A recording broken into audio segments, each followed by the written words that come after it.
Hola, en esta oportunidad vamos a presentar los procedimientos que se deben seguir para construir una tabla de distribución de frecuencias con datos agrupados con una sola variable. ¿De acuerdo? Para cumplir nuestro objetivo, vamos a tomar como base un caso de estudio. O sea, necesitamos datos para construir. Estos datos se obtienen al consultar a 45 trabajadores de una constructora a la pregunta, ¿no? ¿O cuánto es los ingresos, el ingreso diario que usted tiene, ¿no? Entonces, cada trabajador nos tenía que decir cuánto es su ingreso diario en soles.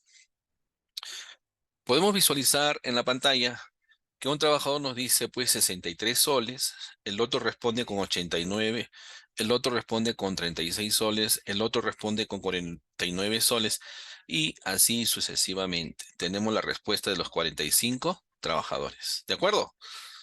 En base a esto se nos pide construir una tabla de distribución de frecuencias de 8 intervalos. Atención aquí. En este caso de estudio nos pide construir la tabla con 8 intervalos. Eso es un dato del problema, ¿no? Ya nos están dando un dato. Son 8 intervalos, ¿no? Entonces, en la vida real a veces no hay alguien que nos diga con cuántos intervalos, sino uno toma la decisión con cuántos intervalos. Y la decisión a tomar está en función a la cantidad de datos que estoy manejando. En este caso solamente tenemos 45 datos. En realidad es pequeño, ¿no?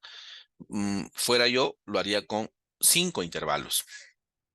Se puede hacer, sí, con 5 intervalos, pero para efectos de explicación, el caso de estudio pide 8, entonces yo tengo que hacer caso. Es un dato, 8 intervalos, ¿ya? Entonces entramos a solución con 8 intervalos, pero en la vida real, un caso de estudio de mercado, la tesis, un muestreo, qué sé yo, eh, el resultado que obtenga, yo decido en función a la cantidad de datos. Esa es una manera. Tu experiencia te dice cuántos intervalos.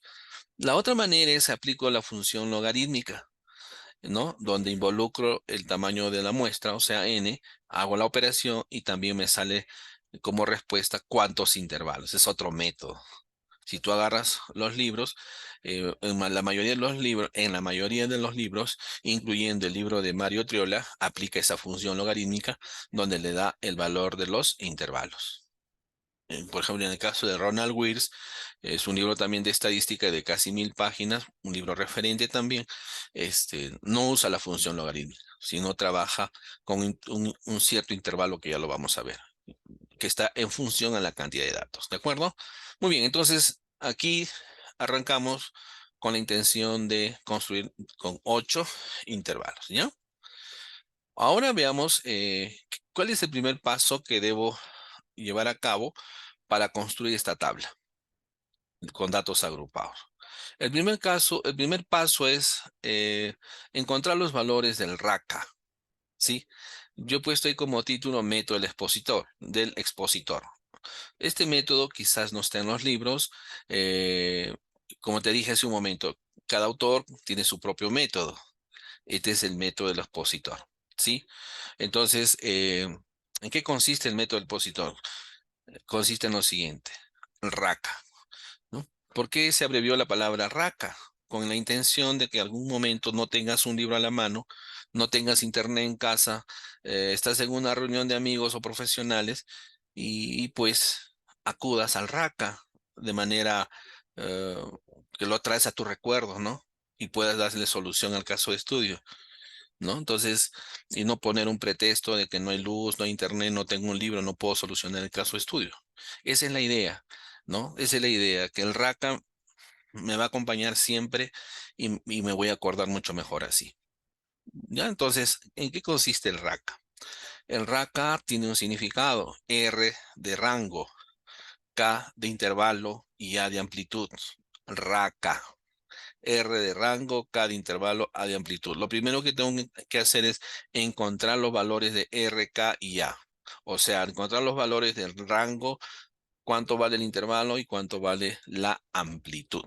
Ese es el famoso RACA. Entonces, para encontrar los valores, yo debo recordar R de rango, y el rango es igual al valor máximo menos el valor mínimo. Debo recordar que K es el intervalo. K, según este método, puedo tomar valores de 5 a 15. De 5 a 15. Por ejemplo, el caso de estudio nos pide que tomemos intervalos 8. Está en el rango de 5 a 15, el número 8. ¿Ya? Pero si yo fuera, lo puedo construir con K igual 5. No hay problema. ¿Sí? Puedes hacerlo con K igual 7, ¿no? K igual 10. Una vez más repito, ¿en función a qué tomo la decisión el valor de K? En función a la cantidad de datos, ¿sí? En función de la cantidad de datos. Usted podría cuestionar y decir, ¿sabe qué? Pues son 45 datos, ¿no? 8, ¿no sería mucho? Claro, yo también estoy de acuerdo contigo, pero para efectos de explicación, efectos didácticos, de construir una tabla, se pone 8 para que el alumno pueda ver diferentes casos de estudio, ¿de acuerdo? Sí, puedes construirlo con 5. 8 yo usaría pues para una data, ¿qué te digo? No sé, de 1000 datos o 1500, 2000. Ahí yo pondría un K igual 8, ¿no? Entonces, la única regla aquí es decidir el valor de K en función a la cantidad de datos. El mínimo es 5, entonces K igual 5. Yo te sugiero que empieces tu estudio con un K igual 5 para otro caso de estudio. Pero para este que estamos tratando, ya el caso de estudio nos obliga un K igual 8. ¿Ya? Entonces entramos con un K igual 8. La A es de amplitud, ¿no? Y la amplitud es igual al rango sobre el intervalo. No te olvides que K es intervalo. Rango sobre el intervalo. Ese es un cociente, ¿no? Entonces, para dar respuesta y hacer los cálculos respectivos, tienes que dar una miradita a tu data. En este caso lo vamos a hacer a mano alzada, no vamos a usar el software. Como son 45, podemos hacer un esfuerzo visual de identificar el valor máximo, ¿no? ¿Cuánto es el valor máximo? Y te vas a llegar al resultado que el valor máximo o el ingreso máximo diario de estos trabajadores es 89 soles. Y el ingreso mínimo, ¿no? El ingreso mínimo de salarios de estos trabajadores de 26 soles. Entonces ya tiene los extremos. ¿Por qué ubicas los extremos, el máximo y el mínimo? Acuérdate qué cosa es el rango. El rango nos pide el valor máximo, debo restar el valor mínimo. Por eso es que yo necesito identificar cuánto es el valor máximo y cuánto es el valor mínimo. Ahora, claro, efectivamente, si tienes una data pues de 500, 600, 300, ¿no? 100, no lo vas a hacer pues con el ojo, ¿no? O sea, visualmente. Para eso usamos el software. Entonces los programas ya se encargan de calcular dentro de su algoritmo el valor máximo y el valor mínimo. Pero ¿qué pasaría si no tienes tú una computadora? No vas a hacer el caso de estudio. Por eso pienso de que cuando aprendamos estadística es importante aprenderlo a mano alzada y también con el uso de la computadora, para que ambos casos podamos verificar. Muy bien, entonces tenemos el valor máximo y el valor mínimo. Con eso ya puedo calcular el valor del rango. Entonces yo diría lo siguiente, ¿no? El rango es igual a 89 menos 26 es igual a 63. El rango es igual a 63. R igual a 63. K igual 8. ¿Por qué 8? Porque el caso de estudio no los permite, no los exige. K igual 8, que es el intervalo igual 8. A de amplitud divido, ¿no? 63 entre 8. Aquí es igual a 7.875. Si te tocan decimales que tú los puedes redondear al valor siguiente, diríamos que A es igual a 8. ¿Se puede redondear? Sí, se puede redondear. A es igual a 8. Tenemos una amplitud de 8. ¿De acuerdo? Muy bien, entonces ya tengo pues el valor de R, ya tengo el valor del rango, tengo el valor de intervalo y tengo el valor de la amplitud. Cumplí con el primer requisito, que es dar respuesta a estos valores del RACA, rango, intervalo y amplitud. Entonces tengo en reserva esos datos porque esos datos los voy a necesitar en el siguiente paso. Una vez obtenidos los datos, pasamos al siguiente paso, teniendo en cuenta esos valores, que es construir el diagrama o la estructura de mi futura tabla, ¿sí? Entonces, aclarar algunos pequeños conceptos rápido, ¿no? Los intervalos, ¿no es cierto? Entonces, tenemos un intervalo de igual, k igual 8, como podemos ver acá. K igual 8. Dicho en palabras simples, corrientes, vienen a ser las filas. Como puedes visualizar acá, caso 1, intervalo 1, toda esta fila es el intervalo. Caso 2, toda esta fila es el intervalo 2. Caso 3, intervalo 3, toda esta fila. Entonces, cuando yo vea el valor de K, es el número de filas, por decirlo así bien simple, ¿ya? Es el número de filas que debo construir. Si tengo K igual 8, debo construir 8 filas. Si tengo K igual 5, solamente 5. Si tengo K igual 15, 15 filas, ¿sí? En este caso es 8, por lo tanto construyo 8 filas. Ok, ya tenemos el valor a qué se refiere como intervalo, ¿no? Ya tenemos como respuesta. También a cada columna le debemos reservar una celda, la cabecera de columna. En esta cabecera de columnas tienen que ir las frecuencias, ¿sí? Las frecuencias y el nombre de la variable. ¿No? Profe, ¿a qué frecuencia se refiere? Bueno, antes de pasar a la siguiente lámina, que quede claro a qué se refiere los intervalos y cuál es la estructura. Observa las columnitas que tiene acá, ¿no? Sobre todo la primera columna se estila poner la variable. En la columna donde va la variable se tiene que hacer una subdivisión. No te olvides, por favor. Esto solamente funciona para datos agrupados, no para serie de datos o datos sueltos. No, no, no, no. Solamente para datos agrupados. Cuando nosotros construimos una tabla de distribución de frecuencias para datos agrupados, se activan una serie de conceptos o definiciones que tienen que aplicarse en la construcción de la tabla, ¿sí? ¿Cuáles son esos conceptos que se activan para construir la tabla? Ya lo estamos viendo. Uno es el rango, el otro es el intervalo, el otro es la amplitud. ¿Se da cuenta? Poco a poco vamos viendo los conceptos estos. Muy bien, una vez hecho mi diagrama de la tabla, ¿no? Voy a poner los títulos a cada encabezado. En la primera columna se suele poner el nombre de la variable. ¿Cuál es la variable de estudio? Ingresos diarios. Por eso es que le ponemos ingresos diarios. A continuación, las demás columnas que restan son para las frecuencias. Se suele poner en primer lugar frecuencia absoluta, frecuencia relativa, la frecuencia absoluta acumulada y la frecuencia relativa acumulada. ¿De acuerdo? Entonces, normalmente ese sería el orden. Una vez más repito, si tú ves otros libros que no están en ese orden, no afecta el resultado. Puede ir en desorden. Pero para efectos de empezar mi estudio y entender y aprender la construcción de una tabla, te sugiero, en primer lugar, apréndetelo en este orden. Y así lo vas a ir dominando y poco a poco ya en tu dominio vas a construir en el orden que tú prefieras.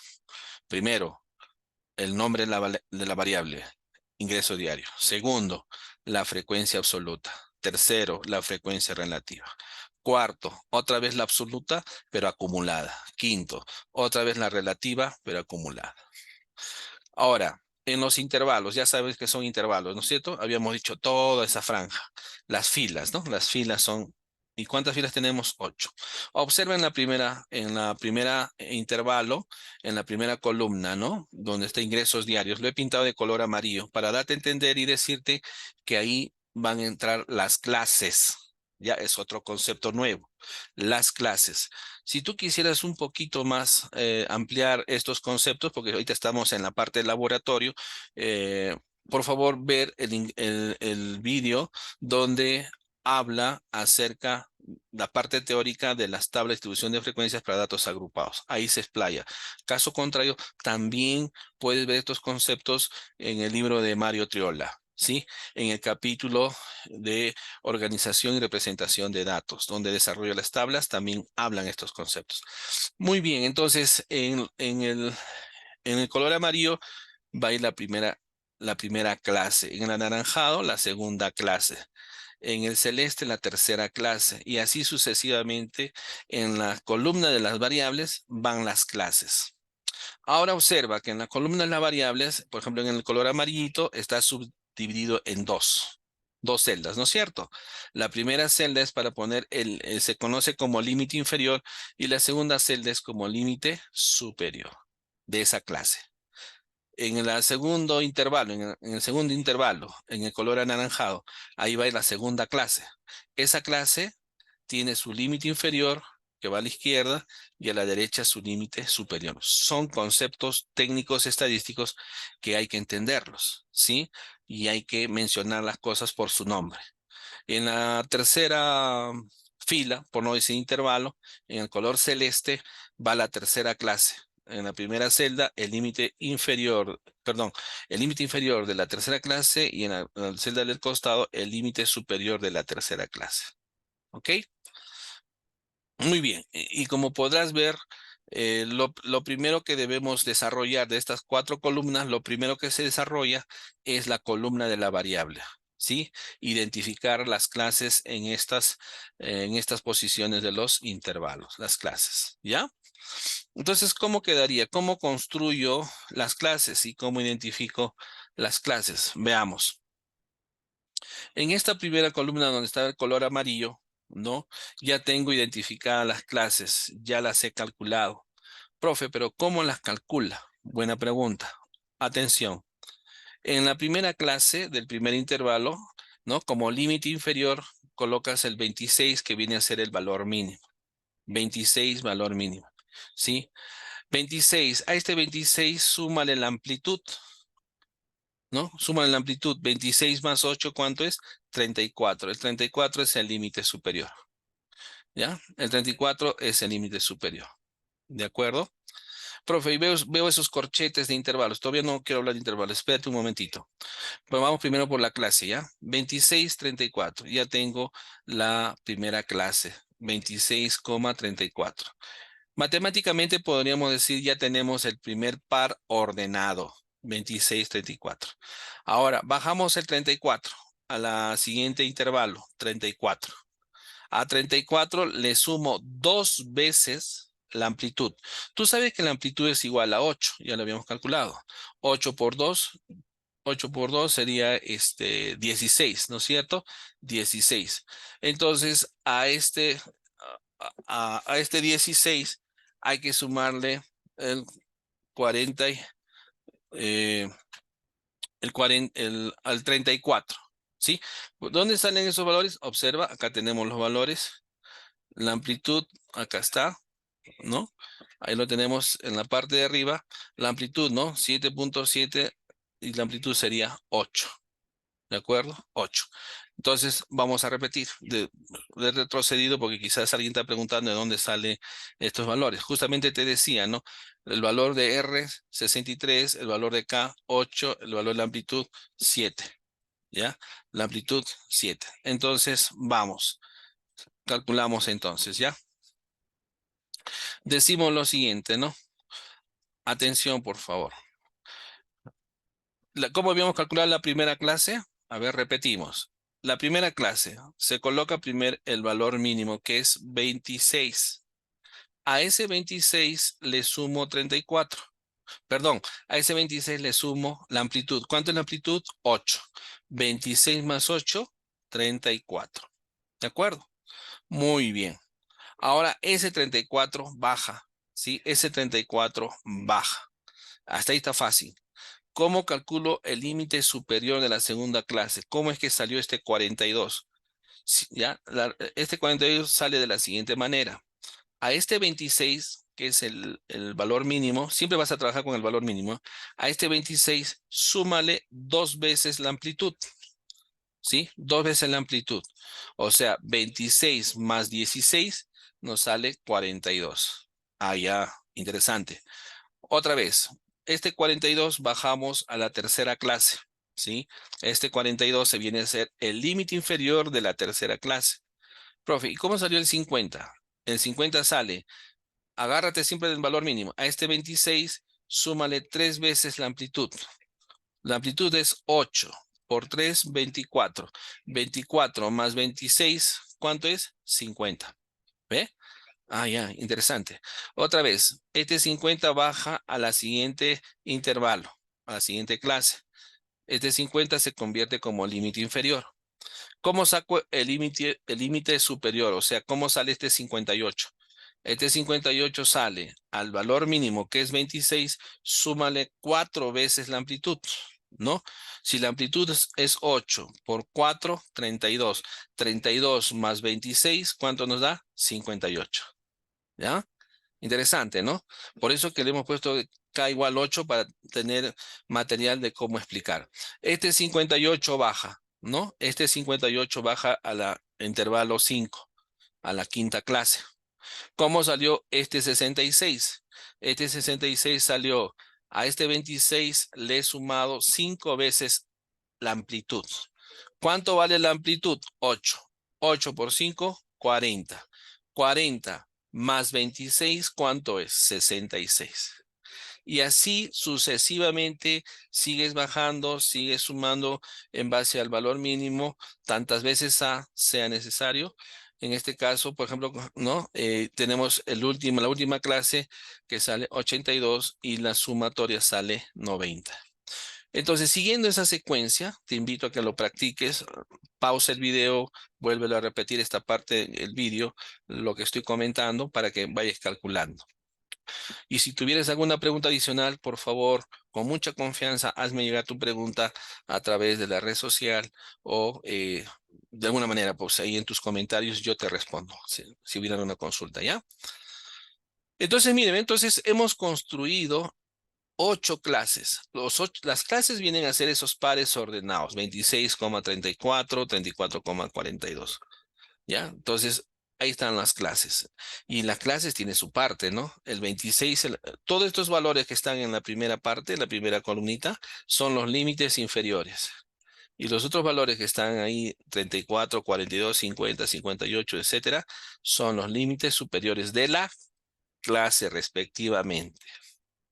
Ahora, hablemos un poquito de los intervalos. Por eso que en los libros vas a encontrar, en algunos libros vas a encontrar el título que dice Construcción de tabla de distribución de frecuencias para datos agrupados con intervalos, dice. Con intervalos. Así lo vas a encontrar en los libros. Los intervalos también juegan un papel, ¿ves? Otro concepto. Los intervalos también juegan un papel, un rol importante acá. ¿Cuál es? ¿Por qué le pongo intervalo cerrado? Porque el valor mínimo es 26, entonces yo tengo que contar, ¿no? El valor mínimo al 26 le sumo 34, ¿no es cierto? Entonces al 26, perdón, le sumo 8, ¿me sale cuánto? 34. Listo, ya encontré la primera clase, como hace un momento explicamos. Y aquí le pongo eh, intervalo aquí le voy a poner intervalo abierto, ¿sí? Intervalo abierto, ¿ok? Entonces aquí un ratito voy a corregir, acá un ratito voy a utilizar el lápiz, ¿ok? Un ratito, por favor. Este paréntesis de entender que fuera cerrado, ¿no? Pero vamos a trabajar con estos corchetes. Intervalo, un ratito, ya, abierto. A todos estos vamos a ponerles intervalos abiertos. Ahorita vamos a explicar por qué. Ya, intervalo abierto, por favor, ¿ya? Ahí, intervalo abierto. Observa que el corchete, ¿no? Está mirando hacia afuera, que da a entender abierto, ¿no? Abierto. Acá también abierto. Acá también abierto. Ya, eso sí está cerrado. Eso sí está bien. Abierto, ¿ya? Hay libros que el abierto también lo simbolizan como un círculo abierto y el otro círculo cerrado lo pintan de negrito todo, ¿no? Cerrado. Eso se llama intervalo abierto, intervalo cerrado, ¿no? Intervalo abierto lo unen con un intervalo cerrado también, ¿no? Con unos círculos así, ¿no? Intervalo abierto, intervalo cerrado. Pero en este caso, porque no podemos poner círculos en una tabla, sería un poquito incómodo. Trabajamos con estos corchetes, ¿no? Con estos corchetes, abierto o cerrado. ¿Ya? Entonces, nos damos acá, hemos puesto cerrado. ¿Por qué cerrado? Porque mi conteo empieza a partir del 26. Y le he sumado 8, me sale 34. ¿Y por qué aquí, profesor, se pone abierto? Porque este 34 eh, lo voy a contabilizar recién en la siguiente clase. En la siguiente clase, ¿no? Le pongo cerrado al 34, que quiere decir que en esta clase recién considero al 34. A este 34 le sumo dos veces la amplitud, me sale ¿cuánto? 42. Este 42 le dejo abierto. ¿Por qué lo dejo abierto? Porque lo voy a contabilizar en la siguiente clase al 42. ¿No? Lo voy a contabilizar. ¿Qué quiere decir esto, no? Que al momento que haga el conteo, por ejemplo, en el caso de la primera clase, de 26 a 34, voy a hacer el conteo, vale decir, me voy a hacer una pregunta, ¿no? ¿Cuántos ingresos diarios de los trabajadores están en el rango de 26 soles a 34 soles? Entonces yo tengo que contar. Entonces, de esos ingresos, quizás si hay que hubiera algún 34, no lo contabilizo, sino antes o menores a 34. Por eso es que estoy trabajando con abierto. Alguien podría decir, profe, pero también lo puedo trabajar con cerrado. Sí, si vas a contar aquí el 34, entonces aquí ya tú le pones intervalo, ¿qué cosa? Cerrado, ¿no? Intervalo cerrado. Entonces, este 34 ya no lo bajas acá, sino queda arriba. Sino ahora nuestro conteo aquí sería, en la siguiente clase sería el 30 a partir del 35. ¿Se da cuenta? Cómo los símbolos cómo los símbolos nos dicen, ¿no? De dónde a dónde o de qué valor hasta qué valor estoy contando, ¿ya? Entonces, estamos en este ejercicio trabajando con intervalos abiertos, ¿no? ¿Por qué razón? Porque no lo estoy contando en esa clase, sino lo estoy contando en la siguiente clase, el valor. Igual 50, ¿no? Le pongo abierto y lo cuento en la siguiente clase. Igual el 58, ¿no? Para la siguiente clase le pongo acá abierto, ¿no? Y aquí en la siguiente lo pongo, ¿qué cosa? Cerrado. ¿Sí? Esta es una manera. Lógicamente que tú podrías, por ejemplo, también trabajar el 26,34. Podrías decir, ¿no? Voy a contabilizar los sueldos desde 26 exactamente hasta el 34. Entonces, si has contado el 34, lógicamente que le vas a poner cerrado, ya no abierto como este, ¿no es cierto? Le vas a poner, ¿qué cosa? Cerrado, entonces sería cerrado acá, ya no abierto. Entonces la siguiente clase ya no sería 34, sino voy a contar el siguiente valor, como son números, datos cuantitativos discretos, el siguiente valor, ¿no? 35. A partir de 35, ¿no? Hasta lo que mande la suma, ¿no? Hasta el siguiente valor. Si lo vas a contabilizar, a este valor lo vas a contabilizar por el cerrado. ¿Ve? También puedo trabajar con cerrado, cerrado, cerrado, cerrado. No hay problema. Eso va a depender de ti. Quizás alguien me pregunta y dice, ¿y cuál debo trabajar? Eso va a depender de ti, con lo más cómodo, lo más eficiente que tú puedas desarrollar. Si te sientes cómodo trabajando con cerrados y cerrados, hazlo. Si te sientes cómodo trabajando con cerrado y abierto, hazlo. No hay problema, nada te impide. ¿Ya? Entonces, pero ahí tienes el razonamiento estadístico matemático, ¿no? En función matemático por los intervalos, ¿no? Estadístico por el método que nos dice súmale una amplitud. Entonces aquí esto viene a ser la suma de una amplitud. Esto viene a ser la suma de dos amplitudes. Esto viene a ser la suma de tres amplitudes, ¿no? Cuatro amplitudes, cinco amplitudes, seis amplitudes, siete amplitudes, en función a quién, al valor mínimo. Siempre el valor mínimo es la que esté involucrado en los límites superiores. ¿Ya? Listo. Con esta explicación, entonces, hemos terminado de construir mis clases. Las 8 clases. ¿Por qué tengo 8 clases? Porque el caso de estudio me pedía 8 intervalos, o sea, 8 filas, 8 filas. Muy bien. Una vez construido esta primera columna, la secuencia nos dice, ahora pasas a construir la siguiente columna, la frecuencia absoluta. Tú tienes que, por teoría, saber qué cosa es frecuencia absoluta para saber qué valor debo poner acá. Pero eh, igual, como siempre digo, ¿no? Cada libro de estadística siempre nos dan definiciones técnicas diferentes de otras, que dicen lo mismo, ¿sí? Que dicen lo mismo.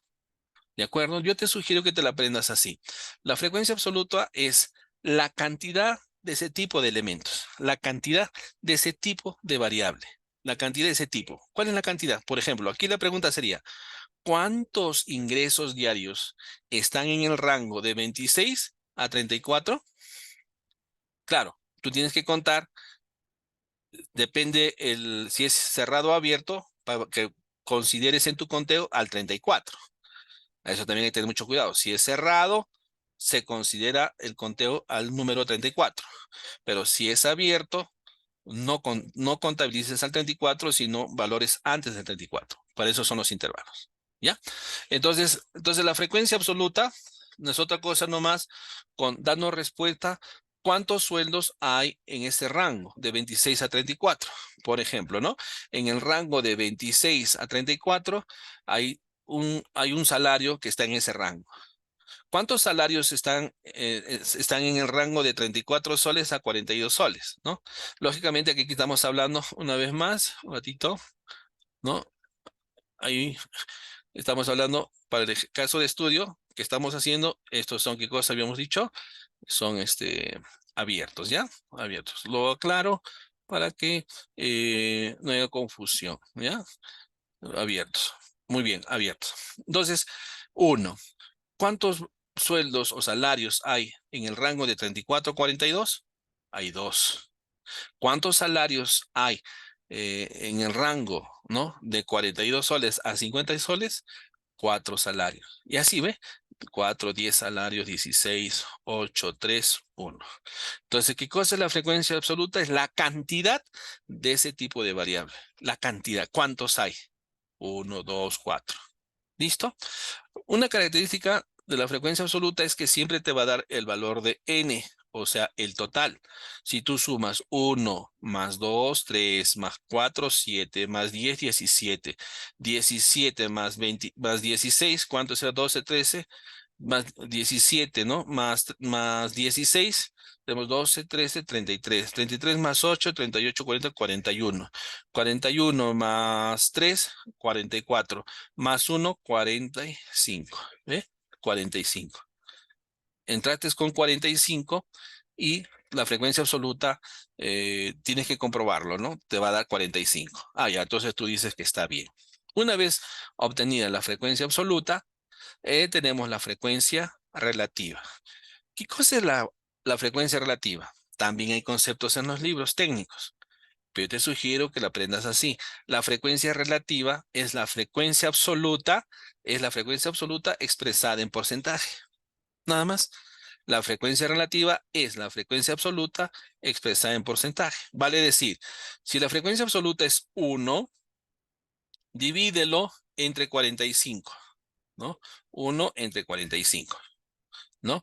2 entre 45, 4 entre 45 y así sucesivamente, ¿no? Haz esa división para que tengan los valores de la frecuencia relativa. Observa entonces pues la frecuencia relativa, ¿no? 1 entre ¿cuánto era? Un ratito, voy a activar aquí el lápiz para que pueda hacer algunos comentarios ahí. Ya, uno 1 entre, ¿cuánto era aquí? N es igual a 45, ¿no? 1 entre 45 multiplicas por 100, te va a dar 2. ¿De acuerdo? Muy bien. 2 entre 45 lo multiplicas por 100, te va a dar 4. ¿Sí? 4 entre 45, multiplícalo por 100, te va a dar 9. Entonces, observa en el título. En el título ya se puso la frecuencia relativa y el símbolo porcentaje. ¿Qué quiere decir eso? Que estos valores que estamos observando, que estamos calculando, va a ser interpretados en términos porcentuales. En términos porcentuales. Porque ya que en el título, en el encabezado, ya está el símbolo porcentaje que nos dice que este es un valor porcentual. No es un valor numérico normal, sino es un valor porcentual. 2%, 4%, 9%. No hay sentido ponerle acá el símbolo porcentual porque ya está en el título. Ahora, si tú quisieras poner a cada uno el símbolo, entonces esto lo borras en el título. Sí, ya no es necesario porque no haya redundancia. Ok, muy bien. Entonces, ¿cuál es la característica de la frecuencia relativa? La frecuencia relativa nos da, si es la absoluta expresada en porcentaje, nos tiene que dar como máximo 100%. ¿Ya? 100%. Hacemos la suma y nos sale 100%. ¿De acuerdo? Entonces ahí tenemos la frecuencia relativa. El siguiente orden a calcular es la frecuencia absoluta acumulada, ¿no? La frecuencia absoluta acumulada. Observa, si tú eres curioso, observas bien, date cuenta que la frecuencia, aquí ve, la frecuencia absoluta, lo repito en la subsiguiente columna, ¿no? Frecuencia absoluta, pero le agrego la palabra, ¿qué cosa? Acumulado, acumulado. ¿Cómo se calcula? Ya tienes la frecuencia absoluta que es uno. Este uno lo trasladas a la primera celda de la acumulada. A ese uno le sumas la siguiente absoluta, por eso dice acumula, ¿no? Uno más 2, ¿cuánto nos da? 3, ¿ve? Ese 3 le sumas el siguiente absoluto. 3 más 4, ¿cuánto nos da? 7, ¿ve? 7. Ese 7 le sumas el siguiente absoluto, ¿no es cierto? 7 más 10, ¿cuánto nos da? 17, ¿ve? Está acumulando. 33, 41, 45, 44 y acá termina el último intervalo, 45. ¿Cómo sabes que está haciendo bien o está haciendo mal? Una manera de comprobar es lo siguiente. ¿Cuál era la característica de la absoluta que te daba n? N es igual a 45. ¿Cuál es la característica de la frecuencia relativa? Es que te daba el 100 te sumaba el 100 por 100, ¿no es cierto? Ahora, entonces tú dices, acá me salió 45. Entonces 45 arriba, 45 abajo. Entonces estoy yendo bien. No hay necesidad de preguntar a nadie. Ya tú mismo sabes que está haciendo bien. El siguiente cálculo, todavía no hablamos de interpretaciones, ¿ya? Después vamos a ver cómo se interpreta. Por ahorita estamos en la mecánica esta del procedimiento para construir mi tabla para posteriormente interpretar. Ahora nos toca ver la acumulada. La frecuencia relativa acumulada, ¿no? ¿Qué es lo que tenemos que hacer para calcular la frecuencia relativa acumulada? Muy bien, para calcular los valores de la acumulada, ¿no? Un ratito, vamos a ver. Entonces, perdón, de la relativa. Mire, acá tengo la frecuencia relativa. Ya no es acumulada, la relativa. Repito en la subsiguiente columna la frecuencia relativa. ¿De acuerdo? La frecuencia relativa. ¿Ok? Entonces, a esta relativa le agrego la palabra acumulada. Y cuando es acumulada se trabaja en términos porcentuales. ¿Cómo se, cómo se calcula? Tienes la primera frecuencia relativa, lo trasladas a la primera celda de la acumulada, de la relativa acumulada. A esta le sumas el valor de la siguiente absoluta. Ay, perdón, un ratito, el lápiz óptico. Ya. A este 2 le sumo ¿cuánto? 4, ¿no? 4 más 2, ¿cuánto nos da? 6, ¿eh? 6. A este 6 le sumo la siguiente relativa, 9, ¿no? 9 más 6 me da ¿cuánto? 15. 15 sería su acumulado, su frecuencia relativa acumulado. A este 15, a este 15 le sumo la siguiente relativa, 22. 15 más 22, 37. Y así sucesivamente voy obteniendo los resultados y acá me cae 100. ¿Cómo sé si está bien los valores dentro de mi tabla? Tú dices lo siguiente, la característica de la absoluta es que me da n es igual a 45. La característica de la relativa es que me da ¿cuánto? 100, ¿qué cosa? Por ciento. Entonces observa, ve acá, 45 arriba, 45 abajo, 100 arriba, 100 abajo. ¿Se da cuenta?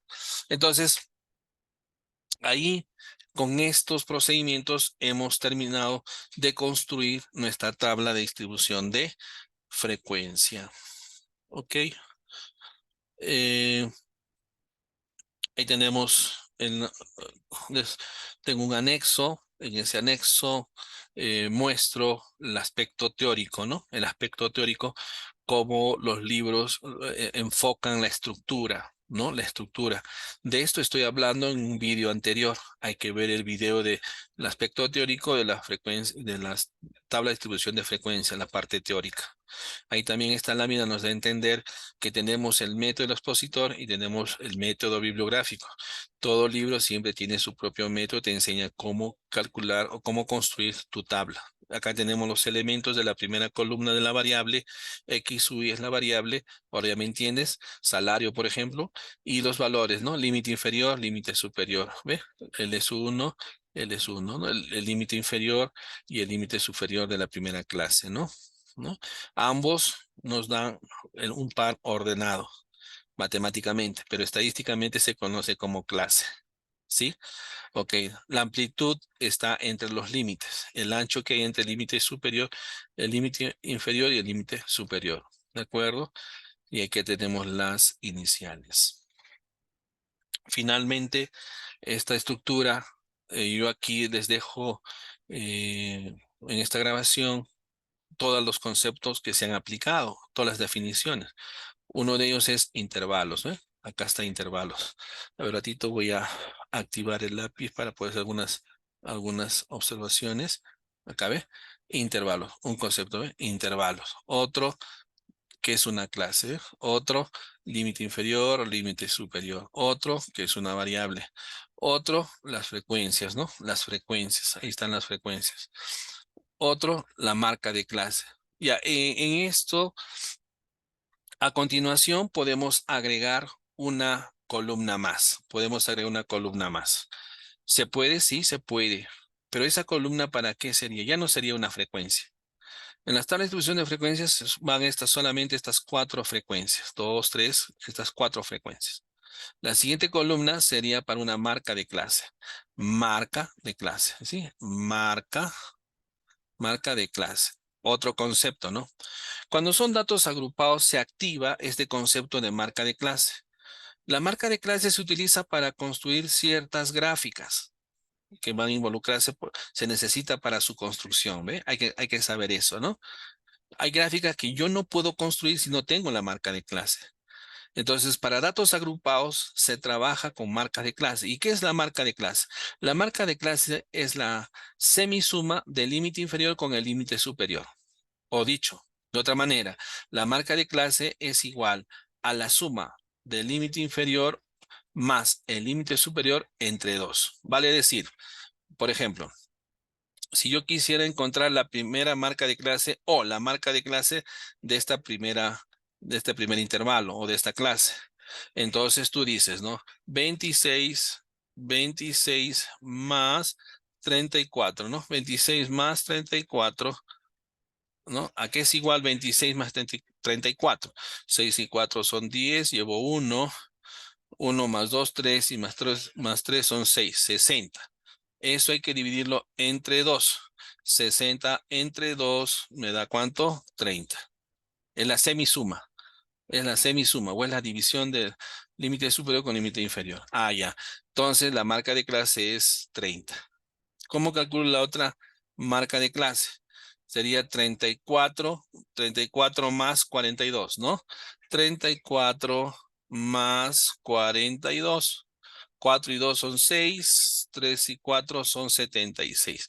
76 entre 2, ¿a qué es igual? 76 entre 2, si no me equivoco, es igual a 38. Entonces, la marca de clase es ¿cuánto? 38. Y así sucesivamente te dejo este ejercicio para que tú calcules las demás marcas de clase. Ahí quedaría mi explicación sobre las tablas de distribución de frecuencia hasta marcas de clase. Luego nos faltaría ver cómo interpretamos todos estos valores y cómo construimos gráficas especializadas para las tablas de distribución de frecuencias con datos agrupados. Muchas gracias por su atención. Espero haberlos ayudado. Hasta luego.